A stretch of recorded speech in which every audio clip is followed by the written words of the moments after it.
అదరగొట్టే కారం రంగు రుచి ఆచి కారం పొడి. స్టేజ్ ఎక్కి డ్యాన్స్ చేయాల్సిన అమ్మాయి అర్ధాంతరంగా ప్రాణాలు కోల్పోయింది. సరిగ్గా 10 నిమిషాలు ఆగి ఉంటే వేదికపై ఆ అమ్మాయి నాట్యానికి ఊరు మొత్తం కూడా చప్పట్లు కొట్టుండేది. ఆ అభినయాన్ని చూసి అందరూ పరవశించిపోయేవారు. కానీ విధి ఆ చప్పట్లను విననివ్వల, ఆ అభినందనల్ని తీసుకోనివ్వల. తన నాట్యంతో అందరినీ మురిపించాల్సినటువంటి ఆ యువ కళాకారిణి ప్రదర్శనకు ముందే ప్రాణాలు వదిలేసింది. అందరినీ కన్నీటి సందరంలో ముంచేసింది. అసలేం జరిగిందంటే, రాజమహేంద్రవరం నుంచి ఎన్నో ఆశలతో తన కళను ప్రదర్శించాలని భవ్యశ్రీ అనే యువ డాన్సర్ రాజోలు మండలం శివకోటి గ్రామానికి వచ్చింది. ముసలమ్మ అనే కుంతలేశ్వరి అమ్మవారి తీర్థ మహోత్సవాల సందర్భంగా నాట్య బృందంతో కలిసి వచ్చినటువంటి ఆమె తన వేషధారణ అంతా పూర్తి చేసుకుంది. ఎందుకంటే టైం అవుతుంది. తన వేషధారణ, తన గెటప్స్ అంతా, మేకప్ అంతా రెడీగా పెట్టుకుంది. అద్దంలో తనను తాను చూసుకుని ఈరోజు చాలా ఆత్మవిశ్వాసంతో కనిపించింది. అద్భుతంగా డ్యాన్స్ చేయాలి, ఇక్కడ ప్రజల అభిమానం చూరగొనాలని చెప్పి ఎంతో ఆశతో రెడీ అయింది.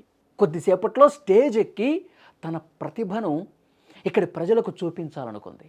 అదే ఆమె ఆఖరి అలంకరణ అవుతుంది అని చెప్పి ఎవరు ఊహించలా. చాలా బాధాకరమైన విషయం.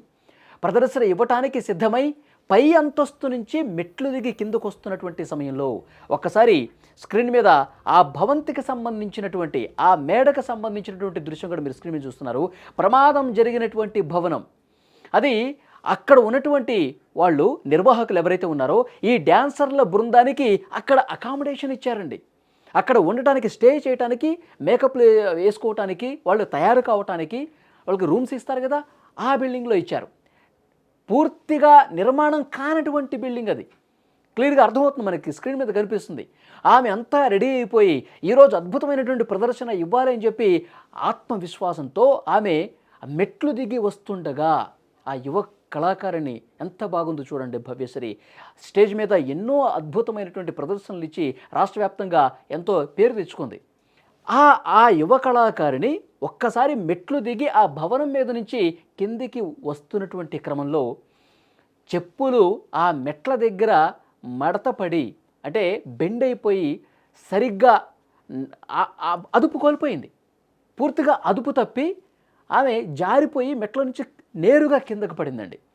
ఎందుకంటే అక్కడ సేఫ్టీ వాల్ లేదు, కేవలం మెట్లు మాత్రమే ఉన్నాయి. ఆ మెట్లకి ఇటు పక్కన ఒక చిన్న గోడ లాంటిది ఉండాలి, రైలింగ్ అన్నా ఉండాలి, కానీ అవేమీ లేవు. కనీసం అద్దం అయినా ఉండాలి, అడ్డం. కానీ అవి లేకపోవటం వల్ల, సేఫ్టీ లేకపోవటం వల్ల ఒక్కసారిగా కాలు అట్లా మడతపడి బెణికి చెప్పు ఆమె అదుపు కోల్పోయి, నియంత్రణను కోల్పోయి ఒక్కసారిగా కిందకి 3 అంతస్తుల బిల్డింగ్ నుంచి, ఆ మెట్ల మీద నుంచి కిందకి జారిపడింది. తలకి బలమైనటువంటి గాయమైంది. ఆమెను కాపాడుకోవాలని తోటి కళాకారులు, ఆలయ కమిటీ సభ్యులు రాజోలు ప్రభుత్వ ఆసుపత్రికి పరుగున ఆమెను తీసుకెళ్లారు. కానీ లాభం లేకపోయింది. ఆసుపత్రికి చేరేలోపే ఆ చిన్నారి ప్రాణం గాల్లో కలిసిపోయినటువంటి పరిస్థితి ఉంది.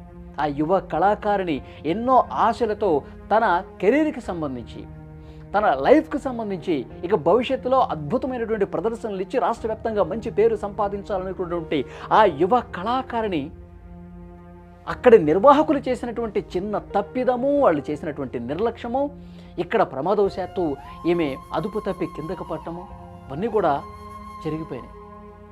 మరి కాసేపట్లో తాళానికి అనుగుణంగా పడాల్సినటువంటి ఆ పాదాలు విగత జీవిగా నేల మీద పడిపోయే పరిస్థితి.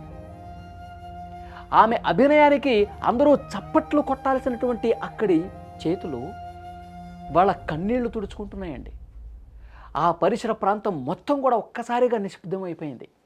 అక్కడ అమ్మవారి ఉత్సవాలు జరుగుతున్నటువంటి సమయంలో అక్కడ ప్రదర్శన చేస్తూ ఉంటే చూసి ఆస్వాదిద్దామని చెప్పి అక్కడికి వచ్చినటువంటి స్థానిక ప్రజానీకం కళ్ళల్లో నీళ్లు తిరిగినటువంటి పరిస్థితి. ఆమె సోదరి మధు ఫిర్యాదుతో ఒక బాధాకరమైనటువంటి విషయం బయటకు వచ్చింది. ఆ మెట్లకి రక్షణ గోడలు లేకపోవటమే ఇంతటి అనర్థానికి కారణమని చెప్పి గుండెలు బాదుకుంటూ వాళ్ళందరూ రోధిస్తూ ఉన్నారు. ఎంత యాక్టివ్గా ఉండేది, ఎంత బాగా డ్యాన్సులు చేసేది, ఇంకా 2-3 సంవత్సరాల్లోనే చాలా అద్భుతమైనటువంటి డ్యాన్సర్గా పేరు తెచ్చుకుంటుంది మా చెల్లెలు అని చెప్పి ఆ కుటుంబ సభ్యులు, అక్కడ ఉన్నటువంటి ఆమె కుటుంబ సభ్యులు ఏడుస్తుంటే నిజంగా కళ్ళల్లో నీళ్లు తిరిగినటువంటి పరిస్థితి. చిన్నపాటి జాగ్రత్త ఉంటే, అక్కడ భవన నిర్మాణంలో సరైనటువంటి జాగ్రత్త లేదు, నిర్లక్ష్యం లేదు. ఈమె కొద్దిగా కొంచెం జాగ్రత్తగా మెట్ల మీద నడుచుకుంటూ వెళ్ళినా కిందకి దిగినా బాగుండేదని చెప్పి. కానీ ఎప్పుడు ప్రమాదం ఎటువైపు నుంచి వస్తుందో ఎవరు ఊహించరు. ఇక్కడ కూడా అదే జరిగింది. ఆ మంచి భవనంలో అయినా వీళ్ళకి అకామిడేషన్ ఇచ్చుంటే, మంచి సేఫ్టీ వాల్స్, అద్దాలు,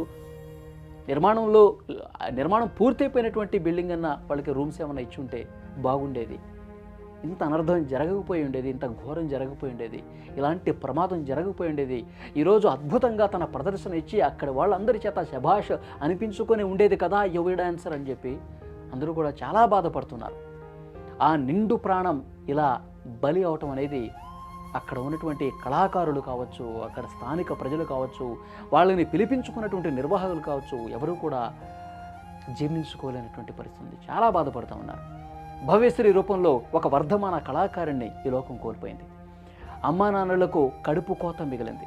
మనం ఉండే చోట కూడా అడుగడుగున అప్రమత్తత అవసరమని ఈ ఘటన రుజువు చేస్తోంది. ఆ యువ కళాకారుని ఆత్మకు శాంతి కలగాలి, ఆ తల్లిదండ్రులకు ఈ బాధను భరించే ధైర్యాన్ని ఆ భగవంతుడు ప్రసాదించాలని చెప్పి మనం కోరుకుందాం. కానీ చూడండి, ఆ యువ కళాకారుని ఎంత బాగుందో చూడండి, ఎంత మంచి భవిష్యత్తు ఉంటుంది ఆమెకి. కానీ ప్రతి ఊరూరు తిరిగి ప్రదర్శనలు ఇచ్చి ఇదే వాళ్ళకి జీవనాధారం. అట్లా 4 చోట్ల ప్రదర్శనలు ఇస్తే కానీ నెల గడవదు. అలాంటి పేద కళాకారులు ఈ వృత్తిని తీసుకొని వాళ్ళు తిన్నా తినకపోయినా ఏదైనా ప్రదర్శన వస్తే 4 రూపాయలు వస్తాయి కదా అని చెప్పి రాష్ట్రం మొత్తం తిరుగుతూ అనేక ఉత్సవాలలో వాళ్ళు డ్యాన్సులు చేస్తూ ఉంటారు. కానీ ఈరోజు జరిగినటువంటి ఒక చిన్న తప్పిదం, నిర్లక్ష్యం ప్రాణం పోయే పరిస్థితి.